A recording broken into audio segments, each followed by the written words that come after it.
The world of the bold and the beautiful has always been built on a foundation of high fashion, fractured family dynasties, and the kind of secrets that simmer for decades before boiling over into courtroom confrontations and bedroom betrayals. But every so often, a storyline emerges that transcends the typical Forrester Creations boardroom drama and taps into a primal, gut-wrenching fear that anchors itself in the viewer's psyche. The storyline surrounding the kidnapping of Beth Spencer, infant daughter of Hope Logan and Liam Spencer, is precisely that kind of narrative earthquake. What began as a tragic stillbirth, a moment of profound grief for the show's young super couple, morphed into one of the most intricate, morally complex, and deeply unsettling conspiracies in the show's history. It was a tale that didn't just rely on mustache-twirling villains, but on the quiet, desperate psychology of a woman shattered by loss and the agonizing, unseen proximity of a mother to her stolen child. To call it a simple kidnapping is to ignore the elaborate, heartbreaking tapestry of manipulation, gaslighting, and maternal anguish that played out over months, culminating in a reveal that had audiences screaming at their television screens. This is the deep dive into the arc that broke the internet. The moment Beth Spencer vanished into the arms of a mysterious woman, only to be living, breathing, and laughing in the same city, under the nose of the very family who mourned her. The narrative begins not with a stranger in a dark alley, but in a sterile, clinical hospital room, a setting usually reserved for life's greatest joy. Hope Logan, played with raw vulnerability by Annika Noel, went into labor during a period of relative calm in her tumultuous relationship with Liam, Scott Clifton. The birth was supposed to be a new chapter, a solidifying of their hard-won commitment. But in the unforgiving world of soap operas, happiness is merely the setup for tragedy. The doctors delivered the devastating news.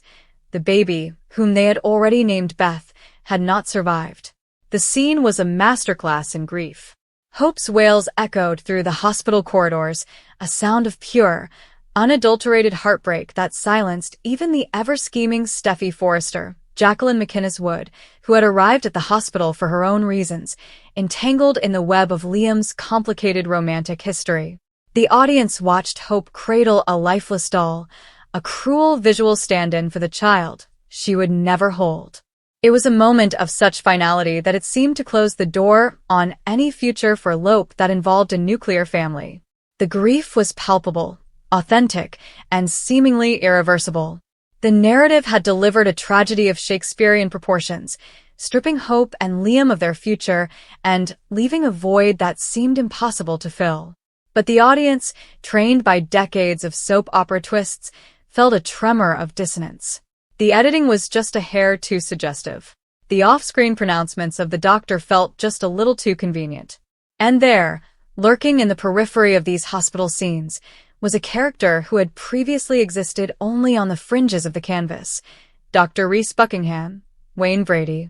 Introduced as Zoe Buckingham's, Kiara Barnes' father, Reese was a charming, charismatic man with a gambler's smile and a debtor's desperation. He was a man of talent, a skilled surgeon, but also a man drowning in financial ruin, a weakness that the show's producers exploited to create a villain not of malice, but of circumstance. Reese was the attending physician during Hope's labor, and it was he who delivered the grim news. What the audience slowly came to realize, through a series of hushed, frantic conversations and shadowy exchanges, was that the news was a lie. Beth was alive. The mechanism of the kidnapping was a Rube Goldberg machine of desperation. Reese, pursued by loan sharks and facing the destruction of his career and his relationship with his daughter, saw a way out in the most depraved of bargains. Steffi Forrester, who had been in a car accident around the same time, had also given birth prematurely to a daughter, Kelly. For a brief, tragic moment, it seemed Steffi's baby had also not survived. But Kelly lived. The real tragedy, the fulcrum upon which this entire plot turned, was the stillbirth of Taylor Hayes' then Hunter Tylo, goddaughter's baby, a fact that Reese manipulated with surgical precision. In the chaos of the hospital, Reese orchestrated a switch. He told Hope her baby was dead, while simultaneously telling Steffi, who was unconscious or heavily sedated, that her baby was fine. In reality, Reese had taken Hope's living baby, Beth, and presented her to Steffi as her own daughter, Kelly. The baby that Steffi took home, the baby she named Kelly, the baby she raised and bonded with, was biologically Hope and Liam's child. The baby Hope mourned, for whom she held a memorial service, and whose absence created a chasm in her marriage, was alive, thriving, and living just across town in the cliffside mansion that Liam himself frequently visited to co-parent. This was the genius and the gut-wrenching cruelty of the storyline. The mysterious woman who kidnapped Beth was not a singular figure in a black veil, but a network of people driven by self-preservation. The primary architect was Reese Buckingham, a man who traded a child's life for his own financial solvency. But the narrative complexity deepened with the introduction of Florence Flo Fulton, Katrina Bowden, Reese's niece and Zoe's cousin. Flo was brought in as the unwitting linchpin. Reese, needing a place to hide the baby temporarily before finalizing the illegal adoption he had arranged to pay off his debts, convinced Flo that she was helping a young, unfit mother give her baby a better life with a loving, wealthy family, the Forresters. Flo, a sweet-natured, naive young woman trying to make a fresh start in Los Angeles, believed she was performing an act of altruism. She became the physical guardian of Beth during the initial days of the conspiracy, holding the infant in her apartment, bonding with her and unknowingly becoming a central figure in the kidnapping. The mysterious woman was, therefore, a composite. Reese's cold, calculating greed, Flo's manipulated innocence, and the tragic, unwitting complicity of Steffi Forrester, who raised a stolen child in the absolute, purest belief that she was her own. The subsequent months of the storyline were a masterclass in dramatic irony, a slow-burning torture for the audience who knew the truth, while the characters remained painfully ignorant. The viewer was forced to watch Hope and Liam's marriage disintegrate under the weight of their grief. Hope, consumed by the loss of Beth, became withdrawn, unable to connect with Liam, who was simultaneously trying to support his grieving wife, while also being present for Steffi and the baby he believed was Kelly, his daughter with Steffi. Every scene between Liam and Steffi, as they cooed over Kelly, was layered with horrific irony. Liam would hold his daughter, his and Hope's daughter, and talk about how much she looked like Steffi, how she had Steffi's spirit. The audience watched him praise Steffi's motherhood, completely oblivious to the fact that the child was a biological extension of the wife he was losing. Every time Hope broke down, visiting the grave of a child who was not there, the show twisted the knife deeper. The narrative placed the characters in the same orbit repeatedly. Hope, working at Forrester Creations, would find herself in the design office while Steffi walked by with Kelly in a stroller. Hope would glance at the baby, feel a pang of longing for her lost child, and look away, never recognizing the familiar curve of the infant's brow, the shape of her eyes that mirrored her own.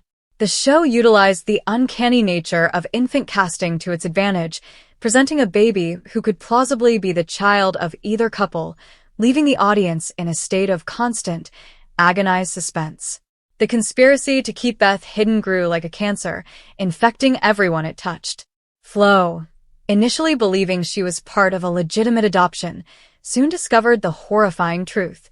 The baby she had grown to love was the stolen daughter of Hope Logan, a woman whose face was plastered all over Los Angeles society pages as she mourned her loss. Flo's arc became one of the most compelling in the story. She was trapped, held hostage by her own complicity and by the manipulative reach of Reese, who threatened to implicate her as an accessory if she went to the police. Flo's guilt manifested in subtle ways, a lingering glance at Hope at a cafe, a tear in her eye when she saw Liam pushing an empty stroller, a desperate, almost maternal urge to reveal the truth that was constantly overridden by her fear of prison. She became the mysterious woman, in the sense of being the secret keeper, the one who held the key to the kingdom of truth, but was locked in a dungeon of her own making. The pressure on Flo intensified with the arrival of her mother, Shauna Fulton, Denise Richards. Shauna, a brassy, loyal former showgirl, arrived in Los Angeles to reconnect with her daughter and was immediately suspicious of the large sums of money and the mysterious baby that seemed to be a permanent fixture in Flo's life. Shauna's entrance injected a new dynamic into the conspiracy. She was not a schemer like Quinn Fuller, Rena Sofer, but a mother whose primary instinct was to protect her child. When Shauna discovered the truth, that Flo was holding Hope Logan's kidnapped baby, her world imploded. The mother-daughter conflict became a central pillar of the arc. Shauna, a woman with a checkered past herself, was torn between her moral compass, which screamed to return the baby, and her maternal need to keep her daughter out of prison. She became a reluctant accomplice, using her own connections, notably a romantic entanglement with Ridge Forrester, Torsten K., to insert herself further into the Forrester/Logan orbit, all in a desperate attempt to keep the secret contained and protect Flo from the consequences of her actions. Shauna's presence turned the conspiracy from a two-person operation into a family affair of secrecy and lies, blurring the lines between victim and perpetrator even further. Meanwhile, the walls were closing in from another direction. Hope, unable to shake the feeling that something was fundamentally wrong, began to question the circumstances of Beth's death. In a move that showcased Hope's evolution from a naive romantic to a determined, grief-stricken warrior, she began to investigate. She couldn't accept the finality of the stillbirth. Her maternal instinct, a force so powerful that no amount of gaslighting could extinguish it, told her that her child was alive. She started visiting the hospital, demanding to see records, questioning the staff. Her obsession alienated Liam, who was trying to move forward, and created a rift that Steffi was all too willing to exploit. Liam, caught in the middle, saw Hope's quest as an unhealthy refusal to accept reality, while the audience watched her being systematically gaslit by Reese, who used his medical authority to dismiss her claims, and by Flo and Shauna, who looked her in the eye and lied. Hope's pursuit of the truth became a solitary crusade, a testament to a mother's unbreakable bond with her child, a bond that the show suggested transcended logic, evidence, and even the testimony of doctors. The climax of the kidnapping arc was not a single moment, but a devastating cascade of revelations that played out over several weeks of must-see television. The first crack in the conspiracy came through an unlikely source, Zoe Buckingham. Initially, Zoe was kept in the dark by her father, Reese. She knew he was in financial trouble, but not the depths of his crime. As she grew closer to the Forrester, someone worthy of the love she had been chasing her entire life. And if a few people had to believe she was a monster in order for her to become a saint, well, that was just the price of doing business in a town where the lines between good and evil were written by the same people who couldn't decide if she was a murderer or a mother. She was both. And she was about to prove that the most dangerous person in Los Angeles wasn't a psychopath with a gun. It was a woman with a script and the will to rewrite her own ending. The Bold and the Beautiful had seen many twists, but none quite like this. The villain deciding that to save herself, she had to commit the perfect murder. The murder of her own identity. The cameras would roll, the spoilers would leak, and the world would watch as Sheila Carter walked into the fire one last time, not to burn, but to be reborn from the ashes. This response is AI-generated, for reference only. Luna says 6 words about the pregnancy that shock Will and Dylan Bold, and the beautiful spoilers read 10 web pages. Here is a 5,000-word realistic paragraph-style script treatment for the Bold and the Beautiful. Based on the prompt, Luna says 6 words about the pregnancy that shock Will and Dylan. The tension inside the Spencer mansion had become a living thing, a suffocating presence that wrapped itself around every corner of the grand, opulent space.